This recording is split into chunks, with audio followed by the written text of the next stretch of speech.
کسی ریاست میں ایک بادشاہ حکومت کیا کرتا تھا۔ ریاست کا بادشاہ ہونے کے باوجود بھی وہ اپنے حالات زندگی سے خوش اور مطمئن نہیں تھا۔ وہ خوش رہنا چاہتا تھا اور خوشی کی تلاش میں مارا مارا پھرتا تھا۔ اس نے کئی لوگوں سے مدد لی اور دانشوروں اور سمجھدار لوگوں سے بھی مشورہ کیا، مگر پھر بھی خوشی کا کوئی بھی فارمولہ اس کے ہاتھ نہ آیا۔ ایک دن وہ ایک پہاڑ پر چلا گیا۔ اس پہاڑ پر ایک درویش رہتا تھا۔ بوڑھے درویش کے دو مشاغل تھے۔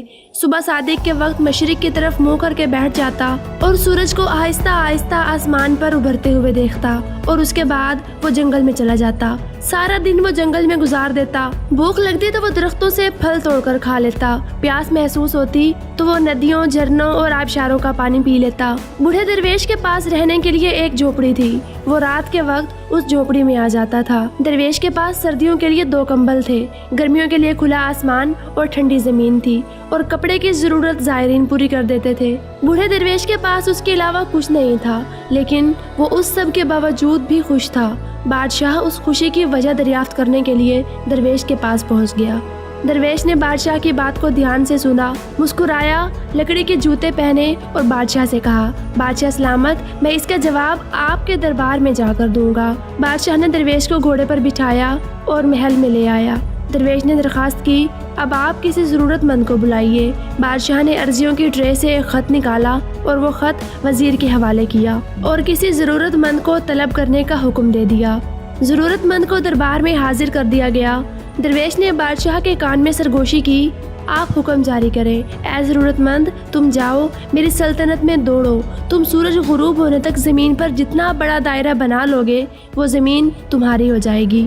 بادشاہ نے ضرورت مند کو حکم دے دیا۔ حکم جاری ہونے کے بعد بادشاہ، درویش اور درباری محل کے سامنے کرسیاں بچھا کر بیٹھ گئے۔ ضرورت مند کو لکیر کھینچ کر ایک مقام پر کھڑا کر دیا گیا۔ بادشاہ کا رومال ہلا اور ضرورت مند نے دوڑنا شروع کر دیا۔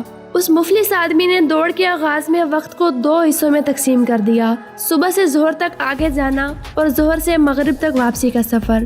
ضرورت مند کا خیال تھا کہ وہ زمین کا بہت بڑا ٹکڑا حاصل کر لے گا۔ ضرورت مند شخص سر پڑ بھاگتا رہا۔ ظہر کے وقت اس نے 400 ایکڑ زمین گھیر لی۔ فارمولے کے مطابق ضرورت مند کو اب واپسی کا سفر شروع کرنا تھا، لیکن وہ شخص لالچ کا شکار ہو گیا۔ اس نے سوچا، میں اگر اپنی سپیڈ بڑھا لوں تو میں عصر تک 100 ایکڑ زمین مزید گھیر لوں گا، اور میں اگر اسی سپیڈ سے واپسی کے لیے دوڑوں تو میں مغرب تک واپس بھی پہنچ جاؤں گا۔ لالچ نے اس کی عقل بھی سلب کر لی، اس کی کیلکولیشن بھی غلط ہو گئی۔ وہ مزید زمین کے لالچ میں عصر تک بھاگتا رہا۔ سورج نے جب تیزی سے واپسی کا سفر شروع کیا تو اس شخص کو اپنی غلطی کا احساس ہوا۔ وہ پلٹا اور واپسی کے لیے دوڑ لگا دی، لیکن تب تک بہت دیر ہو چکی تھی۔ وہ اب مغرب سے پہلے واپس نہیں پہنچ سکتا تھا۔ اس کے پاس اس وقت 2 آپشن تھے۔ وہ اپنی ہار مان لیتا، دوڑنا بند کر دیتا اور چپ چاپ گھر واپس چلا جاتا، یا پھر جیتنے کے لیے سر توڑ کوشش کرتا۔ وہ دوسرے آپشن پر چلا گیا۔ اس نے دوسرا فیصلہ بھی غلط کیا۔ اس نے سر توڑ کوشش کی ٹھان لی، بھاگنے کی سپیڈ بڑھا دی۔ وہ بری طرح تھکاوٹ کا شکار تھا، لیکن وہ اس سب کے باوجود بھی دیوانہ وار دوڑ رہا تھا۔ وہ وقت پر پہنچنے کی کوشش میں اپنی سپیڈ بڑھاتا رہا، یہاں تک کہ اس کے پھیپھڑے پھٹ گئے، اس کے منہ سے خون جاری ہو گیا، لیکن وہ اس کے باوجود بھاگتا رہا۔ وہ بالآخر بادشاہ تک پہنچ گیا، لیکن گول پر پہنچنے کے بعد اس نے لمبی ہچکی لی، زمین پر گرا، تڑپا اور اپنی جان جانے آفریں کے حوالے کر دی۔ وہ زمین تو جیت گیا تھا، لیکن زندگی ہار گیا۔ بوڑھا درویش اپنی جگہ سے اٹھا، زمین پر گرے شخص کے قریب آیا، ہاتھ سے اس کی کھلی آنکھیں بند کی، بادشاہ کو قریب بلایا اور اس بد نصیب شخص کی لاش دکھا کر بولا، بادشاہ سلامت، ہرس کے بے وپاری کبھی خوش نہیں رہ سکتے۔